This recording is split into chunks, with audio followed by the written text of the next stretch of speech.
नमस्कार दोस्तों, bankers point आप सभी का बहुत बहुत स्वागत है। आज मैं आप लोगों के लिए एक बहुत अच्छी खबर लेके आया हूँ कि एसबीआई पीओ का नोटिफिकेशन आ चुका है। 2000 पोस्ट निकली है उसके अंदर, और बहुत सारे लोग बोल रहे थे नहीं आएंगे, लेकिन मैंने अभी तक काफ़ी सारे लाइव सेशंस में और इसके अलावा जो मैंने साल के स्टार्टिंग में ही 2019 जब स्टार्ट हुआ था तब एक वीडियो बनाई थी, उसमें बोल दिया था कि एसबीआई पीओ की नोटिफिकेशन जरूर से आएगी, आपको टेंशन लेने की जरूरत ही नहीं है और आप तैयारी करो। तो उसी के चलते बहुत सारे लोग तैयारी भी कर रहे होंगे और कोई नहीं भी जिसने स्टार्ट किया वो आगे कर सकते हैं। तो इस वीडियो में उसी के बारे में डिटेल में बात करेंगे। पहला पॉइंट हम लोग इंपॉर्टेंट डेट्स यहाँ पे डिस्कस करेंगे इस वीडियो में, फिर वैकेंसी की क्या डिटेल है, एग्जाम पैटर्न क्या रहेगा प्री और मेंस का, एलिजिबिलिटी क्राइटेरिया क्या है, प्रीवियस ईयर की कट ऑफ क्या रही है। इसके बाद में इस वीडियो में आपको सिर्फ एक ओवरव्यू दूंगा सिलेबस का कि किस क्या है क्या नहीं है। फिर एक दो दिन बाद में क्या होगा, एक डिटेल्ड वीडियो लेके आऊंगा मैं सिलेबस के ऊपर, कैसे इसकी तैयारी करनी चाहिए पूरा स्ट्रेटेजी और स्टडी प्लान के साथ में, तो वो नेक्स्ट वीडियो में आएगा। तो ये वाला जो पॉइंट है ना वो हमारा डिस्कस होगा किसमें, नेक्स्ट वीडियो के अंदर, ठीक है। फिलहाल इस वीडियो में मैं इन सारे पॉइंट्स के ऊपर आप लोगों के साथ में बात करूंगा। फिर पढ़ाई वाली बात हम लोग एकदम डिटेल के अंदर इस वीडियो के अंदर करेंगे। फिलहाल हम लोग वैकेंसीज के बारे में डिटेल में बात कर लेते हैं। सबसे पहले अगर मैं डेट्स की बात करूं तो यहाँ पे ऑनलाइन जो फॉर्म फिलअप है वो 2 अप्रैल से लेकर 22 अप्रैल के बीच में भरा जाएगा। तो आपको 22 अप्रैल से पहले अपना फॉर्म फिलअप कर लेना है और जो भी फीस है उसको ऑनलाइन मोड या जो भी मोड हो सकता है उससे आपको पे कर देना है। और उसके बाद में मैं बात करूँगा एग्जाम के, हमारा मेन मोटिव है एग्जाम को पास करना। तो जो प्री एग्जाम होगा वो 8, 9, 15, 16 जून को एग्जाम कंडक्ट होगा। इसमें से कोई भी डेट हो सकती है आप लोगों की एग्जाम की। लेकिन अब इंपॉर्टेंट बात ये कि मैं तो ये मान के चल रहा हूँ कि आपकी डेट क्या आ गई, 8 तारीख को ही आ गई। फॉर एग्जाम्पल आप लोगों की एग्जाम आ गई 8 तारीख को ही आ गई, बाद में आएंगे उसको बाद में सोचेंगे, उनके लिए थोड़ा सा टाइम एक्स्ट्रा मिल जाएगा। तो आप लोगों को अगर यहाँ से दिन काउंट करोगे तो 65 से 70 दिन के आसपास आप लोगों को मिल रहे हैं। किसके लिए, प्री एग्जाम की तैयारी के लिए। अगर आज से आप लोग तैयारी स्टार्ट करते हैं तो आज का मतलब जिस दिन वीडियो में अपलोड कर रहा हूँ उसी दिन से। रिजल्ट ऑफ फ्री एग्जाम आप लोगों का फर्स्ट वीक ऑफ जुलाई के अंदर आ जाएगा। उसके बाद में जो मेन एग्जाम होगा वो आप लोगों का 20 जुलाई का होगा, ठीक है। तो अगर हम लोग प्री एग्जाम और मेन एग्जाम के बीच में दिनों का फर्क देखें तो यहाँ पे कितने दिन है, 35 डेज का यहाँ पे हमको तैयारी करने का मौका मिल रहा है। लेकिन अगर हम लोग रिजल्ट का वेट करेंगे और तैयारी नहीं करेंगे तो सिर्फ हमें 15 दिन का ही टाइम मिलेगा और 15 दिन में किसी मेन एग्जाम की तैयारी अच्छे से नहीं हो सकती, इवन रिविजन भी नहीं हो सकता। तो हमें यहाँ पे क्या करना पड़ेगा, एक प्लान तैयार करना पड़ेगा कि किस तरीके से हम लोग चीज़ों को मैनेज करके चलें कि हमारा प्री एग्जाम भी क्लियर हो जाए और साथ में मेन एग्जाम के लिए ऐसी कौन कौन सी चीजें हैं जिनको अभी से तैयार करने की जरूरत है वो भी हम लोग बात करेंगे। लेकिन उसके लिए मैं डिटेल वीडियो आगे लेके आऊंगा। इस वीडियो में सिर्फ हम लोग यही बात कर रहे हैं। तो मैंने आपको बता दिया कि आप लोगों के पास में एक प्लानिंग होनी चाहिए, वो प्लान आपको बनाना है। और मेरा क्या प्लान होगा अगर मैं तैयारी करता तो आप लोगों को उसके लिए एक वीडियो का इंतजार करना पड़ेगा। मैं नेक्स्ट वीडियो में आपके लिए स्टडी प्लान लेके आऊंगा और पूरी स्ट्रेटेजी कैसे तैयारी करनी है। फिलहाल के लिए हम लोग नोटिफिकेशन की डिटेल्स के बारे में बात करेंगे। तो आप लोगों का कुल मिला के बात यह है कि आप लोगों के पास में टोटल मिला के अगर दिन की बात करूं तो आपको लगभग 100 दिन के आसपास मिल रहे हैं, 100 से 110 दिन के आसपास मिल रहे हैं प्री प्लस मेंस तक जाने के लिए। सफिशिएंट टाइम होता है ये। पहले से भी आप लोगों की तैयारी बहुत सारी होगी, आप लोगों ने बहुत सारे मेरे वीडियोस देखे होंगे, काफ़ी जगह से पढ़ा होगा, खुद ये सेल्फ स्टडी की होगी। तो उन सबको क्षमताओं को साथ में लेके एक नए तरीके से हम लोग इन 100 दिन 110 दिन जो हमें मिले हैं इनको किस तरीके से हम लोग तैयार करेंगे, उसके हमारे पास में पूरी प्लानिंग होनी चाहिए, उसकी हमारे पास पूरी स्ट्रेटेजी होनी चाहिए। उसी तरीके से हम लोग क्या करेंगे, आगे बढ़ेंगे तो हमारा सिलेक्शन आराम से हो जाएगा। उसके बाद में अगर मैं बात करूँ, एग्जाम रिजल्ट आ जाएगा 3rd वीक ऑफ अगस्त। उसके बाद में इंटरव्यू आप लोगों का सितंबर में होगा। तो मेन एग्जाम के बाद में आप लोगों को इंटरव्यू वगैरह के लिए सफिशिएंट टाइम मिलेगा तैयारी करने के लिए। उसके पीछे टेंशन नहीं लेनी है। हमारा मेन मकसद अभी प्री और मेंस क्लियर करना है, तो उसके ऊपर आप लोग ज़्यादा ध्यान दीजिएगा। अब इसके बाद में आप लोगों को थोड़ा सा वैकेंसीज की डिटेल के बारे में बता देता हूँ। अगर मैं वैकेंसीज डिटेल की बात करूँ तो यहाँ पे जनरल की 810 वैकेंसी है, ओबीसी की 540 है, ईडब्ल्यूएस की 200 है, एससी की 300 है, एसटी की 150, टोटल मिला के 2000 वैकेंसी है। जो ईडब्ल्यूएस है नई कैटेगरी आप लोग देख रहे होंगे, इकोनॉमिकल वीकर सेक्शन। तो जो गवर्नमेंट रूल्स के हिसाब से आपको इसके जो डॉक्यूमेंट्स होते हैं, आपके इनकम सर्टिफिकेट वगैरह यहाँ पे पेश करने होंगे अगर आप इस कैटेगरी के अंदर फॉर्म को फिलअप करते हैं। तो इसकी जो भी डिटेल्स है, रूल्स है, वो आप लोग देख लीजिएगा। उसके बाद में फॉर्म में इसको लगाइएगा। तो ये पूरी वैकेंसीज़ की डिटेल है। तो वैकेंसीज़ काफ़ी हैं, इतनी ही है, लगभग हर बार आती हैं वैकेंसीज़। तो वैकेंसीज़ में कोई भी कमी नहीं है। तो आप लोग अच्छे से तैयारी कीजिए। अगर देखो एलिजिबिलिटी क्राइटेरिया की बात करें तो 2 पॉइंट आते हैं। आप लोगों की क्वालिफिकेशन क्या होनी चाहिए एजुकेशन के अंदर, दूसरा एज का क्राइटेरिया होता है। दोनों क्राइटेरिया के बारे में बात कर लेता हूँ। ग्रेजुएशन आप लोगों ने देखो किसी भी डिसिप्लिन में आप लोगों को ग्रेजुएशन की हुई होनी चाहिए। और एक क्वेश्चन हमेशा मेरे पास में हर वैकेंसी का नोटिफिकेशन डालते टाइम आता है उसके बाद में कि सर हम लोग फाइनल ईयर में हैं, क्या हम लोग एग्ज़ाम दे सकते हैं? हाँ बिल्कुल, आप लोग एग्ज़ाम दे सकते हैं। अगर आप लोगों की डिग्री फाइनल ईयर में है तो आप लोग एग्ज़ाम दे दो, कोई दिक्कत नहीं है, फॉर्म लगा दो। लेकिन आप लोगों की डिग्री जब इंटरव्यू वगैरह होगा ना, जब डॉक्यूमेंट वेरिफिकेशन होगा, तब 31/8/2019 से पहले पूरी होने का आप लोगों के पास में प्रमाण पत्र होना चाहिए या फिर आप लोगों के पास में डिग्री होनी चाहिए कि आपकी इस डेट से पहले डिग्री पूरी हो गई है। तो आप लोगों का हो जाएगा ये 21 अगस्त 2019 19 है। एज क्राइटेरिया की बात करूँ तो मिनिमम 21 साल होनी चाहिए, मैक्सिमम 30 साल होनी चाहिए। यानी कि आपका जन्म 2 अप्रैल 1989 से लेके 1 अप्रैल 1998 तक के बीच में अगर है तो आप लोग फॉर्म फिलअप कर सकते हैं। अब इसके अंदर जो मैक्सिमम एज है ना, इसके अंदर इन 3 कैटेगरीज को छूट मिलती है। और भी कैटेगरीज आप लोग नोटिफिकेशन में डिटेल में देख लेते हैं, लेकिन मोस्ट ऑफ द स्टूडेंट इन्हीं कैटेगरीज में आते हैं। तो मैं इनको बताता हूँ। SC/ST को 5 साल की छूट मिलती है, यानी 35 साल तक आप लोग भर सकते हैं। OBC वालों को 3 साल की छूट मिलती है, यानी 33 साल तक आप लोग भर सकते हैं। एक्स सर्विसमैन, अगर आप आर्मी से रिटायर्ड हैं या फिर कोई मतलब कोई फोर्स से रिटायर्ड हैं, तो आप लोग को 5 साल की इसके अंदर छूट मिलेगी, यानी कि आप लोग 35 साल तक भर सकते हैं। तो ये आप लोगों का ग्रेजुएशन क्राइटेरिया हो गया। इसमें जो मेन बात थी, फाइनल ईयर वाले भी भर सकते हैं, लेकिन उनकी डिग्री इस डेट से पूरी हो जानी चाहिए। अब बात करते हैं नेक्स्ट पॉइंट पे। अगर मैं प्री एग्जाम के पैटर्न की बात करूँ तो सेम पैटर्न है जैसा पिछली बार था। यहाँ पे इंग्लिश के 30 क्वेश्चन आ रहे हैं, 30 मार्क्स के हैं, 20 मिनट का टाइम मिलेगा। ऐसे ही क्वांट के 35 क्वेश्चन है, 35 मार्क्स के हैं, 20 मिनट का टाइम मिलेगा। रीजनिंग के 35 क्वेश्चन है, 35 मार्क्स के और 20 मिनट का टाइम मिलेगा। इंपॉर्टेंट बात यहाँ पे क्या है, अगर किसी को ध्यान में नहीं रहे तो मैं अभी बताता हूँ, सेक्शनल कट ऑफ नहीं है, no sectional cut off.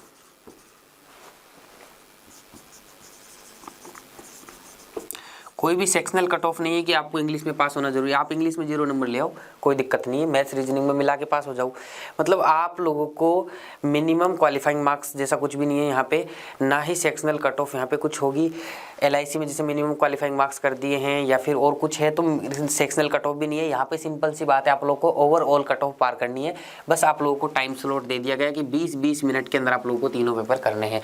Total मिला के 60 मिनट का टाइम होगा, लेकिन 20 मिनट में इंग्लिश करना है आपको, 20 मिनट में क्वांट करना है, 20 मिनट में रीजनिंग करना है। आप लोग 20 मिनट से पहले इंग्लिश से क्वांट पे नहीं आ सकते, फिर 20 मिनट के बाद में क्वांट से रीजनिंग पे 20 मिनट के बाद में आओगे, पहले नहीं आ सकते हो।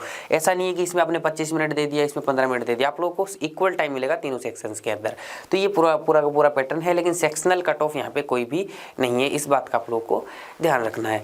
अब हम लोग बात कर लेते हैं मेंस के पैटर्न के बारे में। देखो दोस्तों, अगर हम लोग मेंस एग्जाम के पैटर्न की बात करते हैं तो यहाँ पे देखो एज इट इज पैटर्न रखा गया है। Reasoning and computer aptitude 45 question, 60 marks के हैं, 60 मिनट का टाइम है। अब यहाँ पे जो कंप्यूटर है ना, इसको तो आप लोग भूल ही जाओ, क्योंकि पिछले 2-3 साल से मैं देख रहा हूँ कंप्यूटर का कोई क्वेश्चन आ ही नहीं रहा है, सिर्फ रीजनिंग के ही क्वेश्चन यहाँ पे पूछे जा रहे हैं। तो आपको रीजनिंग ही तैयार करके जाना है। डाटा एनालिसिस एंड इंटरप्रिटेशन के 35 क्वेश्चन होते हैं, 60 मार्क्स के होते हैं, 45 मिनट का टाइम मिलता है। तो यहाँ पे आप सिर्फ ये नॉर्मल वाली DI समझ लेना कि आपने DI कैलकुलेशन समझ लिया तो DI आ जाएगी। नहीं, यहाँ पे DI अर्थमेटिक को बेस भी आ जाती है कि अगर आपको टाइम एंड वर्क नहीं आएगा तो आप वो DI नहीं कर पाओगे, अगर आपको टाइम एंड डिस्टेंस नहीं आएगा तो वो DI नहीं कर पाओगे। तो आपको पूरा अर्थमेटिक का, पूरा मैथमेटिक्स का नॉलेज होगा, तभी जाके ये वाला पोर्शन आप लोग कर पाओगे। इसकी डिटेल में चर्चा में एक वीडियो और लेके आऊंगा, उसके अंदर करेंगे। जनरल इकोनॉमिक बैंकिंग अवेयरनेस आप लोग की 40 क्वेश्चन, 40 मार्क्स और 35 मिनट में आएगा। इसमें जनरली आप लोगों का करंट अफेयर का पोर्शन ज़्यादा होता है, तो आपको करंट अफेयर्स पे ज़्यादा ध्यान देना है।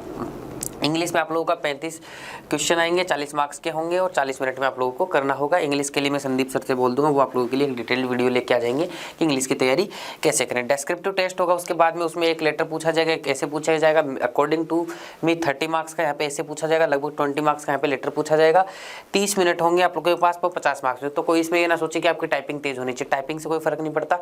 150 से 200 वर्ड में आप लोगों से लेटर लिखाया जाएगा, 200 से 250 वर्ड के अंदर ऐसे लिखाया जाएगा, इससे ज़्यादा वर्ड्स नहीं लिखाए जाएंगे। तो 30 मिनट में आराम से एक नॉर्मल, अगर आप टाइपिंग करते हो 5-10 दिन 2-4 ऐसे लिख के देखते हो तो भी आप लोगों की स्पीड बन जाएगी, उसमें कोई भी दिक्कत वाली बात नहीं है। लेकिन मेन फोकस आप लोगों का इनके ऊपर रहना चाहिए। इसका क्या सिलेबस है, किस तरीके से तैयारी करनी है, मैं नेक्स्ट वीडियो में बात करूंगा। इस वीडियो में थोड़ा सा ओवरव्यू आप लोगों को दे दूंगा। देखो थोड़ा सा अगर मैं ओवरव्यू यहीं पे देना चाहूँ तो आप लोगों को देखो रीजनिंग में पजल वाले सेक्शन पे ज़्यादा ध्यान करना है। डाटा एनालिसिस आप लोगों को ये जब मैं फ्री हो जाएगा उसके बाद में ही पढ़ना स्टार्ट करना है मेंस के लिए, पहले नहीं पढ़ना है। रीजनिंग भी आपको बाद में स्टार्ट करना है, लेकिन साथ साथ में आप लोग पहले ऐसी तैयारी कर लें कि मेंस की तैयारी करते टाइम बस एक आप लोगों को थोड़ा सा हार्डर लेवल के क्वेश्चन करने हैं, लेकिन बेसिक कॉन्सेप्चुअल चीज़ आपकी पहले प्री से पहले क्लियर हो जानी चाहिए, क्योंकि ये दोनों की दोनों चीज़ें से एज इट इज आप लोगों की प्री में भी काम में आने वाली है। तो प्री की जब तैयारी करोगे तो ऑटोमेटिक मेंस की बहुत सारी तैयारी हो जाएगी, और जो मेंस के लिए स्पेशल क्या तैयार करना है वो हम लोग प्री के एग्जाम के बाद में तैयार कर लेंगे। लेकिन ये वाला जो पोर्शन होता है ना, ये प्री एग्जाम के बाद में और रिजल्ट आने के बाद में बिल्कुल भी तैयार नहीं हो पाता, क्योंकि इसको थोड़ा सा टाइम चाहिए। तो आप लोगों को मैं एटलीस्ट बोलूंगा कि अभी से आप लोग करंट अफेयर्स का जो अभी जो टाइम बचा हुआ ना, आज से ही स्टार्ट कर दीजिएगा। करंट अफेयर का जो पोर्शन है एटलीस्ट वो वाला तैयार करना आज से स्टार्ट कर दो, क्योंकि बाद में याद नहीं होंगी चीजें। और मैंने एक वीडियो बनाया हुआ है how to prepare current affairs और general awareness for banking examination, एक बार सर्च कर लेना, बैंकर्स पॉइंट लगा के वो आ जाएगा, उससे आपको एक ओवरव्यू मिल जाएगा कहाँ से क्या आता है। तो वो आप लोग को जनरल अवेयरनेस का अभी से तैयार करते हुए चलना है। प्री का एग्जाम एग्जाम का वेट नहीं करना है। अभी से रोज का 1 से 2 घंटा आप लोग इस चीज़ को अभी से देना स्टार्ट कर लो। एज इट इज इंग्लिश का ये होगा, प्री की तैयारी करोगे तो थोड़ा थोड़ा तैयार हो जाएगा। मेंस का और कुछ स्पेशल होगा मेंस के लिए, वो हम लोग उस टाइम पे देख लेंगे, उसमें कोई दिक्कत वाली बात नहीं है। तो टोटल मिला के आपके 155 क्वेश्चन हो जाएंगे, 200 मार्क्स के हो जाएंगे और 3 घंटे का टाइम रहेगा। नेगेटिव मार्किंग प्री में भी रहेगी और मेंस के अंदर भी रहेगी, उसमें कोई दिक्कत वाली बात है ही नहीं। डिस्क्रिप्टिव जो टेस्ट होता है ना, वो यहाँ पे आप लोगों को क्वालिफाई, जब ये वाला टेस्ट आप लोग क्वालिफाई कर लेते हैं, उसी के बाद में ये वाला टेस्ट चेक होता है और फिर इन दोनों के मिला के आप लोगों की मेरिट निकलती है मेंस की। इसके बाद में आप लोगों का इंटरव्यू आ जाता है, ग्रुप डिस्कशन आ जाता है। तो ओवरऑल डिस्क्रिप्टिव टेस्ट और ये वाले टेस्ट को मिला के आप लोगों के लिए इंटरव्यू के लिए लिस्ट निकाली जाती है, ठीक है। और जो प्री एग्जाम के अंदर जो आपकी 2000 वैकेंसी है, उससे 10 गुना यानी 20,000 लोगों को मेंस के लिए छाटा जाएगा। तो इस एग्जाम के अंदर लगभग 20,000 लोग यहाँ पे बैठेंगे मेंस के अंदर, ठीक है। तो ये बातें क्लियर हो गई होंगी। अब हम लोग आगे बढ़ते हैं। देखो, अगर मैं कट ऑफ वगैरह की बात करूँ ना, उससे पहले मैं आप लोगों को एक सिलेबस का प्री का एटलीस्ट थोड़ा सा ओवरव्यू दे देता हूँ। देखो, प्री के सिलेबस के लिए आप लोगों को क्या करना है, क्वांट के अंदर आप लोगों का नंबर सीरीज डेफिनेटली आएगा, उसमें रॉन्ग और मिसिंग दोनों तैयार करके चलना है। एक ओवरव्यू दे रहा हूँ, क्वाड्रेटिक इक्वेशन आप लोगों को तैयार करके चलना है, पूरा अर्थमेटिक तैयार करके चलना है और डीआई तैयार करके चलना है। तो ये ओवरऑल, अगर सिंप्लीफिकेशन भी कुछ क्वेश्चन वहाँ पे पूछ लिए जाते हैं, तो ये आप लोगों को पूरी चीज़ें क्वांट के अंदर तैयार करके चलनी है। रीजनिंग में पजल और सेटिंग का पार्ट ज़्यादा आएगा, तो वो तो तैयार करना ही है आप लोगों को। उसके साथ के अंदर आप लोगों को inequality, syllogism, reverse syllogism, coding decoding, new pattern coding decoding, binary coding decoding हो गया, ये सारी चीज़ें भी तैयार करके चलनी है। साथ में डायरेक्शन, ब्लड रिलेशन, रैंकिंग, ये चीज़ें भी आप लोगों को तैयार करनी है। तो इस तरीके से ये एक ओवरव्यू मैंने आप लोगों को दे दिया है। इंग्लिश के लिए जब संदीप सर आएंगे नेक्स्ट वीडियो में, वो आप लोगों के साथ में डिटेल में बात करेंगे। मैथमेटिक्स और रीजनिंग का मैंने एक ओवरव्यू आप लोगों को दे दिया है। बाकी जो भी मैंने डिटेल्स हैं इसकी एकदम पूरा ओपन करके कहाँ से पढ़ना है, कैसे पढ़ना है, इसके लिए मैं अलग वीडियो लेके आऊँ, क्योंकि इस वीडियो में सारी चीज़ें डिस्कस करेंगे तो आप वो इंपॉर्टेंट वाला पार्ट छोड़ दोगे, इसलिए मैं उसके लिए एक नेक्स्ट वीडियो लेके आऊँगा। लेकिन मैं आप लोगों को एक बात बता देता हूँ कि सोर्सेज क्या क्या हो सकते हैं पढ़ने के, अगर आप मेरे से पढ़ना चाहते हो। पहला सोर्स तो है अपना यूट्यूब, ठीक है। यूट्यूब पे बहुत सारी क्लासेस पड़ी हुई हैं, चाहे वो इनइक्वलिटीज़ हो, चाहे वो सीलोग हो, चाहे वो आप लोगों का पजल हो, अल्फा न्यूमेरिक सीरीज हो, नंबर सीरीज हो, क्वाड्रेटिक इक्वेशन हो, बहुत सारे वीडियोस ऑलरेडी पड़े हुए हैं। और मैं आप लोगों के SBI PO 2019 के लिए प्ले लिस्ट बना दूंगा, ठीक है। SBI PO 2019 के लिए प्ले लिस्ट बना दूंगा मैं, ठीक है। सारे सब्जेक्ट्स की जिसके जो भी वीडियो इंपॉर्टेंट होंगे उसके लिए प्ले लिस्ट बना दूंगा, तो आप लोग एक बार प्ले लिस्ट चेक कर लीजिएगा, ठीक है, सिलेबस को अच्छे से पढ़ने के लिए। इसके अलावा दूसरा सोर्स हो जाता है अपना जो ऑनलाइन कोचिंग है, bankerspoint.org। हमारी वेबसाइट है bankerspoint.org, ठीक है, www.bankerspoint.org, यहाँ पे आप लोग जा सकते हैं। इसके अलावा हमारा एक एंड्रॉयड ऐप है, ठीक है। ये जो एंड्रॉयड ऐप है इसका नाम है 20 एजिटीज है बैंकर्स पॉइंट। 10,000 लोगों से ज़्यादा लोग इसको यूज कर रहे हैं एप्लीकेशन को फिलहाल। तो आप लोग भी इस एप्लीकेशन को सर्च करके यूज कर सकते हैं, इस वेबसाइट के ऊपर जा सकते हैं। यहाँ पे हम लोग एक नॉमिनल की फ़ीस चार्जेज करते हैं ताकि हम लोग पूरा सिस्टम रन कर पाए, उसके लिए वो फीस है, बाकी उसका और कोई मकसद नहीं है, ठीक है। और हम लोग प्रोफेशनली इस काम को आगे बढ़ा पाएँ, इसके लिए हम लोग वहाँ पर फ़ीस चार्ज करते हैं। आप वो फीस, इतनी सी फीस है कि आप लोग जब दिल्ली जैसे, लखनऊ जैसे, पटना जैसे बड़े शहरों में जाओगे तो 1 महीने का जो PG का खर्चा होता है ना, उससे भी आधी फीस है। वहाँ पर सिर्फ मैं इतना क्लियर कर देता हूँ, मैं ही पढ़ाता हूँ और मैथमेटिक्स और रीजनिंग आपका पूरा कवर किया हुआ है हम लोगों ने प्री तक का। और जिन लोगों ने पहले से ज्वाइन कर रखा है SBI PO के लिए और LIC WO के लिए, उनको मैं बता देता हूं कि 2 दिन बाद से, यानी कि आज हो गई है लगभग 2 तारीख हो गई है, 2 अप्रैल हो गई है, 4 अप्रैल से आप लोग के यूट्यूब पे तो वीडियो आएंगे, लेकिन बैंकर्स पॉइंट की जो ऑनलाइन कोचिंग जिसको मैं बोलता हूँ, ये हमारी एक तरीके से आप लोग ऑनलाइन कोचिंग बोल सकते हो। ऑनलाइन कोचिंग बहुत सारे स्टूडेंटों की रिक्वेस्ट के बाद में हम लोगों ने 1 साल पहले इसको स्टार्ट किया था। इस ऑनलाइन कोचिंग में आप लोग मेरे से मैथ्स रीजनिंग पढ़ सकते हो। 4 अप्रैल के बाद में इसमें दोबारा से क्लासेज और भी अपलोड होना स्टार्ट हो जाएंगी। जो पुराने स्टूडेंट्स हैं जिन्होंने ज्वाइन कर रखा है वो भी ध्यान दे लीजिएगा। 4 अप्रैल से आप लोग एप्लीकेशन और वेबसाइट को दोबारा से चेक करना स्टार्ट कर दें और आप लोगों को उसके क्लासेज के नोटिफिकेशन भी मिलना स्टार्ट हो जाएंगे। तो इस तरीके से आप लोग इन 2 जगहों पे पढ़ सकते हो। इसके अलावा देखो, एक बहुत ही अच्छा प्लेटफॉर्म और बताता हूँ मैं आप लोगों को, जहाँ पे मैं आजकल वीडियोस बना रहा हूँ, ठीक है। तो वो प्लेटफॉर्म आपका फ्री भी है और उसमें आप लोग पेड करके लाइव क्लासेस भी ले सकते हो। तो उसका नाम है आप लोगों का अनअकैडमी, ठीक है। अनअकैडमी में 2 तरीके से पढ़ाता हूँ, एक तो उनका फ्री प्लेटफॉर्म है, एक प्लस कोर्स है, ठीक है। जो प्लस कोर्स है उसके अंदर लाइव क्लासेस होती है, मैं आपके तुरंत वहीं पे डाउट लेता हूँ और वहीं पे सोल्व कर देता हूँ।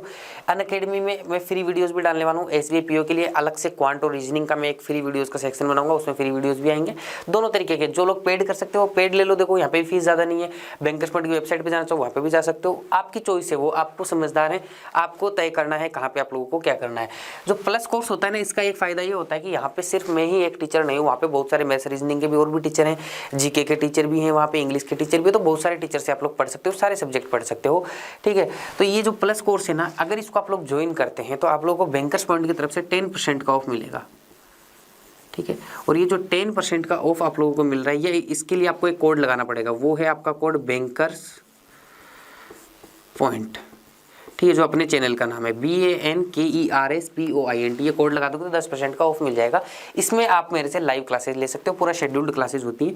तो एसबीआई पीओ के लिए नए कोर्सेज लॉन्च हो सकते हैं, तो जल्दी आप लोग देख लीजिएगा बाकी डिटेल्स। तो यहाँ पे इस कोड के साथ में आप लोग ज्वाइन कर सकते हो प्लस कोर्स अनअकैडमी पे, और बाकी जो डिटेल है मैं यहाँ पे मैं स्लाइड शो कर दे रहा हूँ, उस स्लाइड के ऊपर आप लोगों को दिख जाएंगी। तो ये 3 सोर्सेज अगर आप मेरे से पढ़ना चाहते हैं तो ये 3 सोर्सेज मैंने यहाँ पे बता दिए हैं, यहाँ से आप लोग पढ़ सकते हो। यूट्यूब पे भी देखो, कोई ये ना समझे कि सर आपने पेड कर दिया है।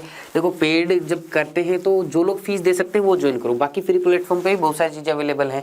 ठीक है, कोई ज़बरदस्ती नहीं आप लोगों के साथ में, लेकिन जो पे कर सकते हैं जिससे कि सारा सिस्टम चलता रहे, हम लोग भी प्रोफेशनली काम करते रहे आप लोगों के लिए, इसके लिए ये सारी चीज़ें हमें करनी पड़ती हैं। और bankerspoint.org की वेबसाइट पर आओगे तो उसका एक अलग प्लेटफॉर्म है, अनअकैडमी का प्लेटफॉर्म है, वहाँ पर सिर्फ मैं मिलूंगा आपको bankerspoint.org पे, और लिमिटेड टाइम में ज़्यादा से ज़्यादा कंटेंट करेंगे। अनअकैडमी में थोड़ा लाइव क्लास होती है तो ज़्यादा स्टूडेंट्स आते हैं, लाइव बातचीत भी होती है, थोड़ा सा वहाँ पे टाइम ज़्यादा लगता है उसी कंटेंट को पढ़ाने के अंदर।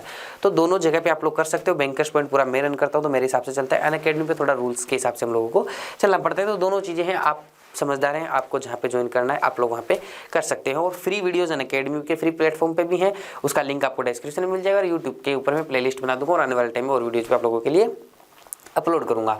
तो ये सारा ओवरव्यू होगा। अब मैं बात कर लेता हूँ आपके साथ में कट ऑफ की। ठीक है, तो हम लोग प्री की कट ऑफ की बात करते हैं, कट ऑफ प्री 2018। ठीक है, एसबीआई पीओ प्री 2018 की मैं आप लोगों को कट ऑफ बताता हूँ, उसके हिसाब से आप लोग तय कर सकते हैं कि आपको किस हिसाब से आगे बढ़ना है। देखो कट ऑफ आपके सामने मेंशन हो गई है। जनरल की यहाँ पे 56.75 गई थी, ओबीसी की 54.25 गई थी, एससी की 49, एसटी की 43 गई थी। तो इस तरीके से ये पूरी की पूरी मैंने कट ऑफ यहाँ पे लिख दी है। तो आप लोग अपना कैटेगरी देख के उसमें देख सकते हो कि आपको कितने नंबर्स की आवश्यकता है। तो जितनी भी इन्फॉर्मेशन मुझे देनी थी इस वीडियो में मैं दे चुका हूँ आप लोगों के लिए। कहाँ से क्या पढ़ना है वो भी मैं बता चुका हूँ। ऑनलाइन बैच स्टार्ट हो रहा है, आप लोग उसको भी ज्वाइन कर सकते हो, और हर संडे टू संडे मेरी बैंक एग्जाम की क्लास आएगी यूट्यूब के ऊपर, वो भी देख सकते हो। और मोस्ट इंपॉर्टेंट बात मैं आपको बोलूँगा, जो पुराने वीडियोज़ ऑलरेडी अवेलेबल है ना, काफ़ी अच्छे वीडियोज़ हैं, काफ़ी कॉन्सेप्चुअल क्लैरिटी उसके अंदर आएगी, वो आप लोग जरूर से देखा करो। और उसकी प्लेलिस्ट में एक अलग से बना दूंगा एसबीआई पीओ 2019 के लिए स्पेशली। और आपके बेसिक कॉन्सेप्ट क्लियर होंगे तभी आप लोग आगे बढ़ पाएंगे, आगे चीज़ों को और भी डिटेल में पढ़ पाएंगे। एसबीआई पीओ का एक अच्छे लेवल पे एग्जाम होता है, मानता हूँ ये बात, लेकिन ये नहीं है कि एक आम स्टूडेंट उसको क्रैक नहीं कर सकता। सबसे पहली बात तो ये कि आपको एकदम बेसिक क्लियर करना पड़ेगा, फिर धीरे धीरे अपना लेवल बढ़ाओ। आप सीधे ही आप लोग उस लेवल पे चले जाएंगे तो नहीं हो पाएगा। पहले अपना सारा बेसिक क्लियर कर लो, उसके बाद में कैसे भी लेवल का क्वेश्चन आएगा आप लोग आराम से कर लोगे। और मैं एसबीआई पीओ के लिए आप लोगों के लिए स्पेशल क्लासेस लेके आता रहूँगा, यूट्यूब पे भी, अनअकैडमी प्लस के ऊपर भी, अनअकैडमी फ्री प्लेटफॉर्म पे भी, और हमारे बैंकर्स पॉइंट वेबसाइट के ऊपर भी। ठीक है, तो मैंने पूरा डिटेल यहाँ पे डिस्कस कर दिया है। उम्मीद करता हूँ आप लोग अच्छे से मेहनत करोगे, अभी से लग जाओ, डट के लग जाओ और पूरी मेहनत झोंक दो इसके अंदर। और मैंने तो इस साल के स्टार्टिंग से ही बोल दिया था, तो बहुत सारे स्टूडेंट तभी से तैयारी कर रहे हैं, हमारी उन्होंने ऑनलाइन प्लेटफॉर्म भी ज्वाइन किया हुआ है, तो पहले से भी लोग तैयारी कर रहे हैं। लेकिन अभी भी मैंने जैसे आपको बताया ना, 100-110 दिन के आसपास पूरा का पूरा आप लोगों को टाइम मिल रहा है ये मेंस तक का, तो वहाँ पर भी आप लोग तैयारी कर सकते हो, कोई दिक्कत नहीं है। अभी भी स्टार्ट कर रहे हो तो कोई प्रॉब्लम नहीं है, पहले की तैयारी को समेटो, नई चीज़ें उसमें ऐड करो, टॉपिक वाइज पढ़ो, मॉक टेस्ट लगाओ, सारी चीज़ें डिटेल में करो, तो आप लोगों को आराम से सिलेक्शन मिल जाएगा। और इस वीडियो में तो थोड़ी सी आप लोगों को दिख भी रहा होगा कि थोड़ी सी प्रॉब्लम है मुझे, इसलिए मैं ज़्यादा बोल नहीं पा रहा हूँ। इसलिए मैं चाहता हूँ कि 1-2 दिन वेट कर लेता हूँ, थोड़ा ठीक हो जाता हूँ, उसके बाद में मैं आप लोगों के लिए सिलेबस, स्ट्रेटजी, स्टडी प्लान एकदम अच्छे से आप लोगों के सामने लेके आऊँगा, तब आप लोग देखिएगा। और उसके बाद में हम लोग जल्दी से जल्दी तैयारी को स्टार्ट करेंगे। तो आप लोग नेक्स्ट वीडियो जरूर से देखिएगा, जल्दी ही आएगा, उसके अंदर पूरी डिटेल में बात करेंगे। जनरली मैं एक वीडियो में सारी बातें कर देता हूँ, लेकिन आज थोड़ी सी परिस्थिति वैसी नहीं है, तो हम लोग नेक्स्ट वीडियो में सारी बातें कर लेंगे जो भी बच गई है यहाँ पे। बहुत बहुत शुक्रिया। वीडियो अच्छा लगा हो तो आप लोग लाइक कीजिएगा, चैनल पे नए तो सब्सक्राइब कर लीजिएगा, ताकि आने वाले टाइम पे अपडेट्स मिलते रहें। और अपने दोस्तों के साथ आप लोग शेयर कर सकते हो वीडियो को, उनको भी इन्फॉर्मेशन दे सकते हो कि एसबीआई पीओ का नोटिफिकेशन आ सकता है, वो भी तैयारी कर सकते हैं। बहुत बहुत शुक्रिया। मुलाकात होगी अगले किसी वीडियो में।